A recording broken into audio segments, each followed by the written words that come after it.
అందరికి నమస్కారం. 2010 నుంచి 13 వరకు బృందావనం, మిస్టర్ పర్ఫెక్ట్,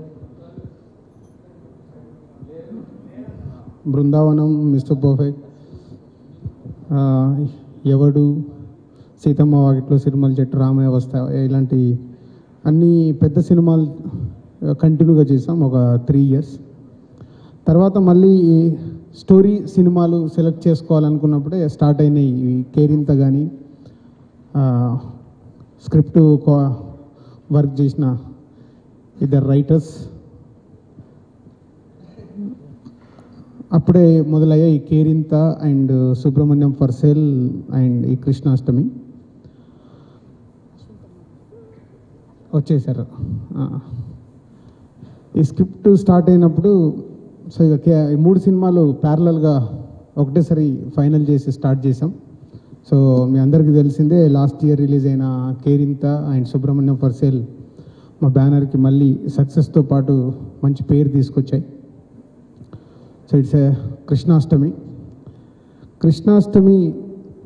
ఈ సినిమా స్క్రిప్ట్ ముందు అనుకున్నప్పుడు ఒక పెద్ద హీరోకి గోపీచంద్ మల్లేని డైరెక్టర్, పండగ చేసుకో డైరెక్టర్ ఈ స్టోరీ నాకు వినిపించినప్పుడు, వాసు వర్మ లవర్ స్క్రిప్ట్ చేస్తున్నాడు.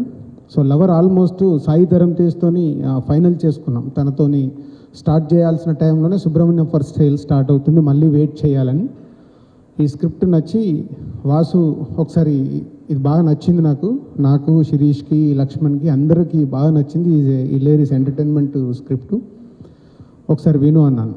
తను అయిష్టంగానే అబ్బా తను మంచి రైటర్ కాబట్టి బేసిక్గా ఈ స్క్రిప్ట్ ఏంటో రాజుగారు చెప్తున్నారు ఏంటో అని నా మాట కాదనుకుంటూనే విన్నాడు, అది నాకు తెలుసు. విని బాగుంది, ఎంటర్టైన్మెంట్ అంతా బాగుంది, కానీ స్క్రిప్ట్లో ఏదో మిస్సింగ్, అది చెయ్యాలి అన్నాడు.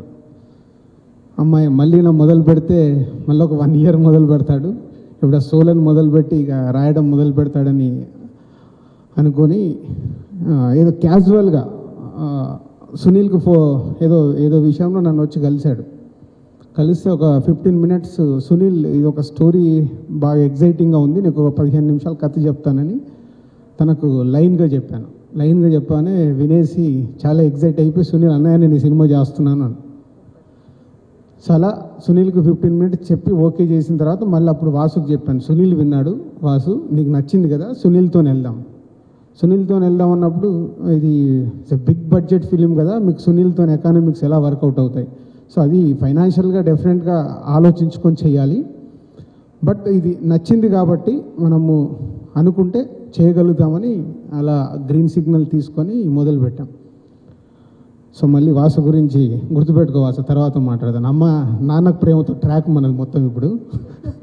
సో దీనికి ఎకానమిక్స్ చూసుకుంటూ గ్రాండియర్గా రావాలి సినిమాని, బట్ బడ్జెట్ డెఫినెట్గా ఇది ఒక పెద్ద హీరో సినిమా కోసం రాసిన కథ కాబట్టి అలాగే తీయాలి. కాంప్రమైజ్ అయితే సినిమా విజువల్స్ కానీ అన్ని విధాలుగా తగ్గిపోతుందని ఎక్కడ ఆలోచించకుండా అది ఓకే అనుకొని అప్పుడు చోటాకి ఫోన్ చేశాను. అప్పుడు చోటా గారు వచ్చి విని స్క్రిప్ట్ చాలా బాగుంది, మరి అబ్రాడ్లో షూటింగ్ ఉంది కదా, ఎలా అని చెయ్యాలి, అబ్రాడ్లోనే నువ్వు ఎలా వర్కౌట్ చేస్తావో ఏంటో వర్కౌట్ చేసుకొని అబ్రాడ్కి వెళ్దామని చోటా గారిని తీసుకురావడం జరిగింది లోపలికి. సో ఇలా ఒక్కొక్క టెక్నీషియన్స్ని అనుకుంటూ మ్యూజిక్ డైరెక్టర్గా దినేష్ లవర్కి 6 tunes తను ఫైనల్ చేసి ఇచ్చాడు. ఆల్మోస్ట్ రికార్డింగ్ కూడా చేశాం. విన్న వాళ్ళందరూ అద్భుతంగా ఉన్నాయన్నారు. సో లవర్ ఎలాగో ముందుకెళ్ళట్లేదు కాబట్టి దినేష్ని ఈ సినిమాకి పెట్టుకుందామని, సో అలా దినేష్ కూడా ఈ సినిమాకి మ్యూజిక్ డైరెక్టర్గా ఫిక్స్ చేసాం. సో ఇలా ఒక్కొక్కరు అందరు చేస్తూ అప్పుడు వాసు టీం మొదలైంది. మళ్ళీ వాళ్ళ రైటర్లను ముందుకు రమ్మను. తమ్మారెడ్డి, సో మీకు ఇవ్వాలి అవకాశం, మీ అందరిని ఇంట్రడ్యూస్ చేయాలి, సినిమాకి ఇంత పనిచేశారనే. ఈజ్ తిమ్మారెడ్డి, అశ్విన్, ఇంకొకరు ఎవరు ఉండాలి, వంశీ మీ అందరికీ తెలుసు, ఆల్రెడీ ఒక సినిమాకి డైరెక్ట్ చేశాడు, ఇప్పుడు సునీల్ రన్నింగ్ సినిమాకి కూడా డైరెక్టర్. సో వీళ్ళందరూ మొదలు పెట్టారండి. ఇక ఈరోజు నేను చాలా ఆనెస్ట్గా మాట్లాడుతున్నాను, అందరికీ చెప్తున్నాను. గౌతమ్ రాజు గారు, చోటా గారు, సునీల్, దినేష్, వాసు అంటే మనం ఎంత ఆనెస్ట్గా ఈ సినిమాకి పనిచేసాము అనేది ఇవల్లే అవకాశం ఉంది మనం ఆడియన్స్కి చెప్పడానికి. అంటే ఒక ఆనెస్ట్గా సినిమా తీస్తే అది రిజల్ట్ 19th రోజు ఏం రిజల్ట్ రాబోతుందో మన అందరికి తెలుసు. Will talk only honest. Cinema గురించి మనం ప్రమోషన్ చేస్తున్నట్టు కాకుండా మనం సినిమా గురించి ట్రావెల్ అవుతున్న విషయాలు మాట్లాడేటప్పుడు చిన్న చిన్నవి ఉంటాయి, దాన్ని మీరు ఎవరు హర్ట్ కావద్దు. సో అంటే ఒక సినిమాకు మనం పడ్డ తపన ప్రేక్షకులకి ఇవాళ మనం చెప్పుకోవాలి. రైటర్స్గా వాసు దగ్గర ఉన్న ఒక గొప్పది ఏంటంటే, ఈరోజు నేను ఇక్కడ నిలబడి ఇలా మాట్లాడుతున్నానంటే నా దిల్ సినిమా కానీ, ఆర్యా సినిమా కానీ, బొమ్మరిల్ సినిమా కానీ ప్రతి సినిమాకు నా పక్కన ఉన్నాడు. సో తనతో జోష్ లాంటి సినిమా వర్కౌట్ కానప్పుడు లేదు, వాసు దగ్గర ఉన్న టాలెంట్కి ఎప్పటికైనా ఒక గొప్ప డైరెక్టర్ ఉన్నాడు, గొప్ప రైటర్ ఉన్నాడు, దానిలో అద్భుతంగా ఆలోచిస్తాడు, అద్భుతంగా సీన్లు చేస్తాడు. ఒక సీన్లో దీంట్లో ఏం జరుగుతుంది, ఏదో సీన్ ఫర్ సీను పెడితే కుదరదు తనకు. ఆ సీన్లో ఏదో కథకు సంబంధించి జరగాలి, అదే తపన. ఎవరో రాసిన ఒక కథను తీసుకొని సినిమా చేయాలనుకున్నప్పుడు వాసు అక్కడి నుంచి మొదలుపెట్టాడు. హీరో క్యారెక్టర్ ఏంటి, హీరో క్యారెక్టర్ ఎలా స్టార్ట్ అవుతుంది, ఈ సినిమాకి హీరో బిగినింగ్ నుంచి ఎండింగ్ వరకు ఏం చేస్తున్నాడు, ఇక అక్కడి నుంచి మొదలైంది రైటర్లకి ఆయనకి. సో ఒక దాదాపు 6 months ఓకే అయ్యాక, ప్రాజెక్ట్ ఫైనల్ అయ్యాక మళ్ళీ 6 months టైం తీసుకొని ఒక్కొక్క సీన్ చేసుకుంటూ వచ్చారు. అయిపోయాక నేనే ఫోర్స్గా నేను వినాలి అని కథ విన్నప్పుడు, సో ఇంత చేశారు, మనం తీయాల్సింది ఇంతే కదా బాబు, ఇంత రాసేశారు మీరు. మళ్ళీ స్క్రిప్ట్లో ఎడిట్ చేసి ఫైనల్గా యాక్చువల్ కొత్త బంగారు లోకంకి నేను మ్యాక్సిమం షూటింగ్లో లేను. తర్వాత కృష్ణాష్టమికే more than 95% నేను షూటింగ్ అటెండ్ చేయలేదు. ఈ సినిమా మొత్తం శిరీష్ అండ్ చోట ఇద్దరు భుజాల మీద వేసుకొని చేసిన సినిమా, వాసుకి అన్ని సపోర్ట్ చేస్తూ. సో స్క్రిప్ట్ ఫైనల్ అయ్యాక యూరోప్ వెళ్ళాలి, యూరోప్లో 25 days షూట్ చేశారు. మారిషస్ వెళ్ళి ఒక 25 days షూట్ చేశారు. అంటే ఈ సునీల్ బడ్జెట్కి ఆల్మోస్ట్ తన ప్రీవియస్ సినిమాలకి డబుల్ బడ్జెట్లో ఈ సినిమా తీసాం. అందుకే ఈరోజు అంతా విజువల్స్గా గ్రాండియర్గా ఉంది. సో అలా వాసు స్క్రిప్ట్ అయిపోయిన తర్వాత ఇంకా షూటింగ్ పనులు మొదలు పెట్టుకొని షూటింగ్ కంప్లీట్ చేశారు. సో రైటర్లు ప్రతి షెడ్యూల్ కూర్చోవడము, ప్రతి షెడ్యూల్కి ఫైనల్ చేయడము చేసి షూటింగ్ కంప్లీట్ చేశారు. వీళ్ళందరి పని అయిపోయింది. అప్పుడు ఎంటర్ అయ్యారు గౌతమ్ రాజు గారు, ఈజ్ ఎడిటర్. అప్పుడే సుబ్రహ్మణ్యం ఫర్ సేల్, కృష్ణాష్టమి 2 సినిమాలు గౌతమ్ రాజు గారు ఎడిటర్. నేను అందరిని అడుగుతాను మా టెక్నీషియన్స్ని, అంటే మీకు సినిమా ఏదనిపిస్తుంది ఆనెస్ట్గా చెప్పండి. సాధారణంగా డైరెక్టరు, ప్రొడ్యూసరు, హీరోను అడిగినప్పుడు బాగుందండి, బాగుంది సార్, పాట అదిరిపోయింది సార్, ఫైట్ అదిరిపోయింది, అది కాదు సినిమా ఎలా ఉంది. సో మాకు నచ్చకుంటే ప్రేక్షకులకు ఎలా నచ్చుద్ది అనేది ఎప్పుడు మా క్వశ్చన్. నేను చూసిన, శిరీష్ గారు, లక్ష్మణ్ గారు చూసినా ఎప్పుడు మేము వేసుకునే క్వశ్చనే అది. సో మనకు నచ్చాలి కదా సినిమా, మనకు నచ్చింది ప్రేక్షకులకు ఎలా నచ్చుతుంది. మనం మోసం చేసుకుంటే రేపు ఆడియన్ ఆటోమేటిక్ రిజెక్ట్ చేస్తాడు. అప్పుడే గౌతమ్ రాజు గారిని, సార్ 2 సినిమాలు జరుగుతున్నాయి కదా మీరేంటి అని. సుబ్రహ్మణ్యం ఫర్ సేల్ అప్పటికే almost ready to release, Krishnashtami ఏమో పోస్ట్ ప్రొడక్షన్లో ఉంది. గౌతమ్ రాజు గారు నేను అడిగిన దానికి చాలా ఆనెస్ట్గా, సార్ సుబ్రహ్మణ్యం ఫర్ సేల్ మొత్తం రెడీగా ఉంది కాబట్టి హిట్ కొట్టేస్తున్నారు సార్, కృష్ణాష్టమి ఇంకా చూడాలి సార్ అన్నాడు. ఫస్ట్ టెన్షన్ స్టార్ట్ అయింది. తర్వాత ఈ సినిమాకి ఇద్దరు గౌతమ్ రాజు గారు అసిస్టెంట్స్, అశ్విన్, అవినాష్. సాధారణంగా ఒకరే అసిస్టెంట్లు ఉంటారు. ఈ సినిమా గౌతమ్ రాజు గారు ఇద్దరిని పెట్టారు, ఒకటి వాసు వర్మ కోసం, ఒకటి నా కోసం. యాక్చువల్ నాకు తెలియదు, ఇద్దరు అసిస్టెంట్లు ఉన్నది కూడా నాకు తెలియదు. సడన్గా చూస్తే ఎప్పుడొక్కరు కనిపిస్తున్నారు. అశ్విన్ ఏమో నాతో ట్రావెల్ అవుతున్నాడు, అవినాష్ ఏమో వాసుతో ట్రావెల్ అవుతున్నాడు. ఏంటమ్మా ఈ కన్ఫ్యూజ్ అని జస్ట్ 15 days బ్యాకే క్లారిటీ తీసుకున్నాం. సో అలా గౌతమ్ రాజు గారు చెప్పిన తర్వాత వీళ్ళిద్దరూ టోటల్గా ఎప్పటికప్పుడు ట్రావెల్ అవుతుంటే డిస్కషన్ మొదలు పెడుతున్నాం. అప్పుడు ఫుల్గా సినిమా డబుల్ పాజిటివ్ నేను చూశాను.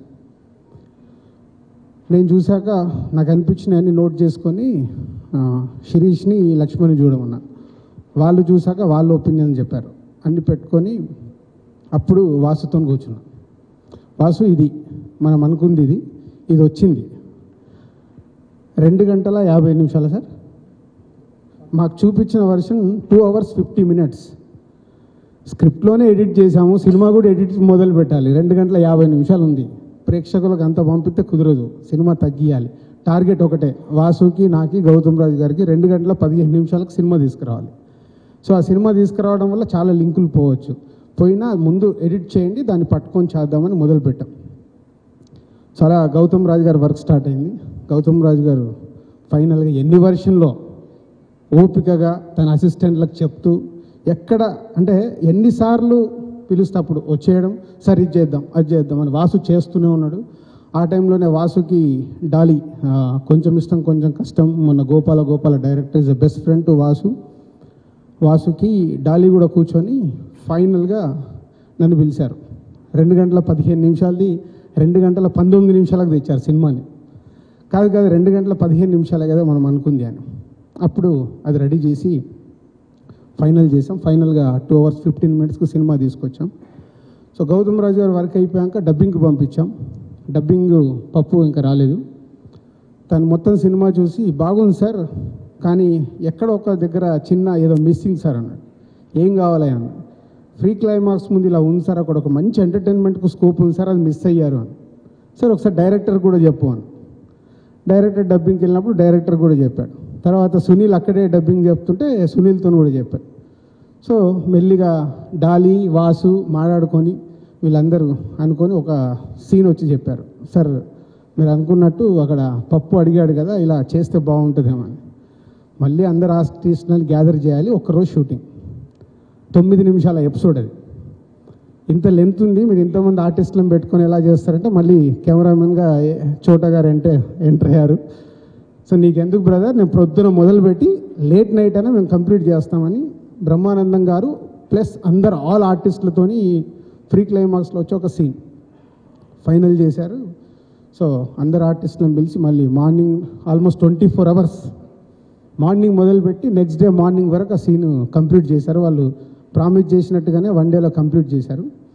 సో ఒక ఇంజనీర్గా తను సినిమా చూసినప్పుడు తనకు ఏదైతే వచ్చిన డౌట్ని మేము యాక్సెప్ట్ అంటే ఓన్ చేసుకొని, ఎస్ ఒక ఇంజనీర్కే డౌట్ వచ్చినప్పుడు మనం అది కూడా ఎందుకు కాంప్రమైజ్ కావాలి, అంత స్కోప్ ఉన్నప్పుడు క్రియేటర్స్ ఉన్నారు, డౌట్ ఉన్నప్పుడు అక్కడ సీన్ రాయడానికి తయారు చేయడానికి వాళ్ళు రెడీగా ఉన్నారు, ఆర్టిస్టులు అందరూ అందుబాటులో ఉన్నారు, టెక్నీషియన్స్ అందరు రెడీగా ఉన్నారు. అలా అనుకొని ఆ సీన్ కంప్లీట్ చేసాం. నో డౌట్ పప్పు నువ్వు ఇక డయాస్ పైన లేవు, బట్ అయినా హోల్ యూనిట్ తరఫున నీకు థ్యాంక్స్ చెప్తున్నాను. అంటే ఒక ఆనెస్ట్గా నువ్వు చెప్పడం వల్లే ఇవాళ 9 minutes అనుకుంది టోటల్గా 4.5 minutes, ఫైనల్ ఎడిటింగ్లో 4.5 minutesకి తీసుకొచ్చారు ఆ సీన్ ఇవల్ల ఇలేరీస్గా వర్కౌట్ అయింది. కథలో ఉంటూ కథ నుంచి పక్కకి వెళ్ళకుండా స్టోరీలోనే ఉండేలాగా ఫస్ట్ హాఫ్లో జరిగిన దాన్ని లక్కీగా మళ్ళీ రిపీట్ అనుకోకుండా అది మా డిస్కషన్లో జరుగుతూ డెవలప్ అయింది. అది రిపీట్ చేయడం, ఆ టోటల్ ఎపిసోడ్ చాలా బాగా వచ్చింది. సో ఒక టెక్నీషియన్స్గా పప్పు ఇచ్చిన సలహాను కూడా తీసుకున్నాం. సో అలా చోటా గారు, గౌతమ్ రాజు గారు, పప్పు అండ్ డిటిఎస్, రాధాకృష్ణ, యత్రాజ్, పైగ్రామ్ ఎఫెక్ట్స్ ఇంజనీర్ యత్రాజ్, వీళ్ళందరూ సో ఒక టీం వర్క్ ఈ సినిమాకి పనిచేశారు. సో అందరం అనుకోని సంకల్పంతో చేసినవి. దాదాపు స్క్రిప్ట్ మొదలైన నుంచి సినిమా కంప్లీట్ అయ్యే వరకు ప్రతి ఒక్కరు అంత బాగా వర్క్ చేశారు. సో దినేష్ సో దీంతో పాటు సెకండ్ హాఫ్లో ఇంకొక మ్యాజిక్ జరగాలి. అది ఆడియోలో లేని సాంగ్ ఒకటి, ఇంకో సాంగ్ కొత్తగా రికార్డ్ చేసాం. సినిమా అంతా చూసుకున్న తర్వాత సాంగ్ కావాలని ఇప్పుడు ఆ సాంగ్ కూడా ఈరోజు లాంచ్ చేస్తున్నాం. సో ఆ సాంగ్ గురించి దినేష్ సాంగ్స్ ఆల్రెడీ మ్యూజికల్గా హిట్ అయింది మనకు తెలుసు. అంటే బ్యాక్గ్రౌండ్ స్కోర్ కానీ ఇప్పుడు కొత్తగా తను చేసిన సాంగ్ కానీ ఇది అద్భుతం. ఎంత అద్భుతం అంటే ఫస్ట్ సినిమా తర్వాత నెక్స్ట్ సినిమా మా బ్యానర్లో చేయాలని ఎప్పుడూ అగ్రిమెంట్ చేశాను నేను. ఎందుకంటే తను లవర్కు ట్యూన్స్ ఇచ్చినప్పుడే ఇంత టాలెంటెడ్ని ఇన్ని రోజులు ఎక్కడ దాచుకున్నాడో తెలియదు. సో సెకండ్ ఫిలిం కూడా బ్యానర్లో చేయాలని అగ్రిమెంట్ చేయడం. ఈలోపే సునీల్ ఒకరోజు అడిగాడు, అన్నయ్య మా సినిమాకి పెట్టుకుంటామని. సో సునీల్ నెక్స్ట్ ఫిలిం కూడా దినేషే చేస్తున్నాడు. నెక్స్ట్ మా బ్యానర్లో కంటిన్యూగా ఇంకో సినిమా చేస్తున్నాడు. అంటే ఒక టెక్నీషియన్ టాలెంట్ ఉంటే ఒక సినిమా రిలీజ్ కాకుండా ముందే ఇంకా 2 సినిమాలు తనకు రావడం అనేది ఆల్రెడీ ప్రూవ్ అయిన సాంగ్స్ చెప్తున్నాయి. రేపు సినిమా రిలీజ్ తర్వాత తను చేసిన బ్యాక్గ్రౌండ్ స్కోర్ కూడా ప్రూవ్ చేస్తుంది. సో అలా దినేష్ని ఇంట్రడ్యూస్ చేస్తూ ఒక టెక్నీషియన్గా, ఒక మ్యూజిక్ డైరెక్టర్గా తనకు మంచి ఫ్యూచర్ ఉందనే దానికి ఇదే ఎగ్జాంపుల్. ఇంకా సునీల్ అండ్ ఇద్దరు బ్యూటిఫుల్ న్యూ గర్ల్స్ని ఇంట్రడ్యూస్ చేస్తున్నాం. సునీల్, సో ఒక కమెడియన్ కంటే ముందు ఇవాళ సునీల్ ఈరోజు పేపర్లో చూశాను ఇంటర్వ్యూస్. ఒక దాంట్లో దిల్ రాజు గారే నాకు ఇన్స్పిరేషన్ అని స్టేట్మెంట్ కూడా ఇచ్చావు. సో సునీల్ పంజగుట్ట త్రివిక్రమ్ని కలవటానికి వెళ్తున్నప్పుడు అక్కడ త్రివిక్రమ్ శ్రీనివాస్ గారి ఫ్రెండ్ కాబట్టి అక్కడ రూమ్లో కలుస్తూ ఉండేవాడు. అలా తర్వాత మా ఆర్య, భద్ర, బొమ్మరిల్లు ప్రతి ఒక్క సినిమాలో పరుగు వరకు కమెడియన్గా చేస్తూనే ఉన్నాడు. అవన్నీ సినిమాలు కూడా సక్సెస్ఫుల్ ఫిలిమ్స్. తను హీరోగా మారిన తర్వాత మర్యాద రామన్న, అందాల రాముడు, తన కెరియర్లో పూలరంగడు ఒక సక్సెస్ఫుల్ ఫిలిమ్స్ ఉన్నాయి. సో ఏ సినిమాలైనా తనకు వచ్చిన క్యారెక్టర్ని అద్భుతంగా చేసుకుంటూ వెళ్ళే ఒక అంటే తపన, ప్రొద్దున్న నుంచి రాత్రి వరకు తపన అనేదానికి ఇంకా కొంచెం అంటే నస. నాలాంటికి వాసుకైతే నస. సునీల్ వేరే దగ్గర ఎలా ఉంటాడో మాకు తెలియదు కానీ సో అంత తపన, సినిమా సినిమా సినిమా సినిమా, ఈ పాట ఇలా చేయొచ్చా, ఈ సీన్ ఇలా చేయొచ్చా, ఈ కాస్ట్యూమ్స్ అంటే గుర్తుకొచ్చింది. ఏ హీరోకు మేము ఇంత కాస్ట్యూమ్ బడ్జెట్ ఇవ్వలేదు, ఏ సినిమాకి కూడా, స్టార్స్కి కూడా. అన్న నాకు ఇది కావాలన్నా, అబ్రాల్లో తీస్తున్నాం, అబ్రాల్లో మామూలు ఎలా చేస్తామని దాదాపు 20 లక్షలు 20 లక్షల కాస్ట్యూమ్స్ వాడాడు. సో అలా అంటే సినిమాకు కావాల్సింది అన్ని చేస్తూ తపన పడుతూ చేసిన సినిమా. సో సునీల్ ఇప్పటివరకు అందరం మనం ఒక హీరోగా చేసినా తను ఎప్పుడు కమేడియన్గానే కనిపించి అక్కడక్కడనే ఉండేది. బట్ ఈ సినిమా రేపు సునీల్ కెరియర్లో ఇవాళ తన ఇంటర్వ్యూలో కూడా అంత కాన్ఫిడెన్స్గా చెప్పాడు, మళ్ళీ నా లైఫ్లో ఇంత బడ్జెట్ ఫిలిం రాదేమో, ఇంత నన్ను హీరోగా ఎలివేట్ చేసే సినిమా రాదేమో అని. సో నో డౌట్ సునీల్ని ఒక కొత్త సునీల్ని చూస్తారు. ఇప్పటివరకు తను చేసిన అవన్నిటికీ ఈ సినిమాకి ఇస్ అ బిగ్ అసెట్. అంటే సునీల్ని రేపు ప్రేక్షకులు ఇప్పటివరకు చూసిన సునీల్ ఒకలాగా ఉంటాడు, ఈ సినిమాలో సునీల్ ఒకలాగా ఉంటాడు. అంటే ఒక స్టార్ అనే పదం వాడచ్చో వాడకూడదో నాకు తెలియదు కానీ ఒక స్టార్ చేయాల్సిన ఆ కథ ఏదైతుందో ఆ కథలో వచ్చి సునీల్ ఫిట్ అవ్వడం వల్ల ఒక గ్రేట్గా ప్రతి ఒక్కటి పాటల్లో కానీ, ఫైట్స్లో కానీ, సీన్స్లో కానీ, ఎమోషన్లో కానీ, ఎంటర్టైన్మెంట్లో కానీ, అంటే నవరసాలు అన్నీ చేశాడు ఈ సినిమాలో. బిగినింగ్ టు ఎండ్ వరకు ఎన్ని చేయాలన్నీ చేశాడు. సో సునీల్కి, వాసుకి, దినేష్కి అండ్ హీరోయిన్స్కి ఈ సినిమా వెరీ ఇంపార్టెంట్. సో వాళ్ళందరి కోసం ఈ సినిమా మా బ్యానర్ నుంచి వస్తూ ఒక బిగ్ సక్సెస్. అంటే ఇది హిట్. ఇప్పుడే సినిమా చూసుకొని వస్తున్నాను. సో నాకు 1.5 years నుంచి కథ వింటూ, సీన్లు వింటూ అన్నీ చూసుకుంటూ వస్తున్నాం కాబట్టి చూడగానమ్మా మంచి సినిమా తీసాం. వాసు అడుగుతున్నాడు ఇందాక, చూశారు కదా ఏంటి రియాక్షన్, ఇంకేం రియాక్షన్ ఇస్తానని ఇలా థమ్స్అప్ సింబల్ చూపించి అయినా బయటకు వచ్చాడు. అట్లాగా చెప్పండి అని. వాసు యాస్టీస్గా మన చేతిలో హిట్ సినిమా ఉంది. సో ఫైనల్గా మీరు కాపీ తీసుకొచ్చి ప్రేక్షకుల దగ్గరికి థియేటర్కి వెళ్ళినప్పుడు ఇది సూపర్ హిట్ అయ్యే అవకాశాలు అన్నీ ఉన్నాయి సినిమాలో. సో మేబీ నా అంచనాల్ని కూడా మించుతూ ఈ సినిమా సూపర్ హిట్ అయ్యి వీళ్ళందరికీ మంచి ఫ్యూచర్ ఇవ్వాలి. సో మా బ్యానర్లో ఇలాంటి ఇంకా మంచి సినిమాలు తీయడానికి ప్రేక్షకులు మాకు ఎంకరేజ్ చేయాలి. మంచి సినిమాలు తీస్తే చూస్తామని మీరు ఎప్పుడూ రెడీగా ఉన్నారు. మొన్న సంక్రాంతికి కూడా ప్రూవ్ చేశారు. ఎప్పుడు హిస్టరీలో లేదు సంక్రాంతికి 4 సినిమాలు రిలీజ్ అవుతే 4 ఆడడం అనేది. అది 2016లోనే జరిగింది. యాక్చువల్ ఈ సాంగ్ ఫుల్గా ముందు వెస్టర్న్గా ఉంటే సినిమా అంతా చూసుకున్న తర్వాత హీరో నడిపించేది కాబట్టి ఆ కృష్ణతత్వంలో కావాలని రాయించి మళ్ళీ రికార్డ్ చేసాము. ఇది భాస్కర్ భట్ల గారు రాశారు. సో కథ వినేసి తన సిచ్యువేషన్ చూసి ఓన్లీ 1 నైట్లో రాసిచ్చాడు. Thank you Bhaskar Bhatla. And ఈ కథ అనుకున్నప్పుడు మా ఆస్థాన సీతారామ శాస్త్రి గారి తర్వాత మా బ్యానర్లో బొమ్మరిల్లు అప్పుడు కనెక్ట్ అయ్యాడు.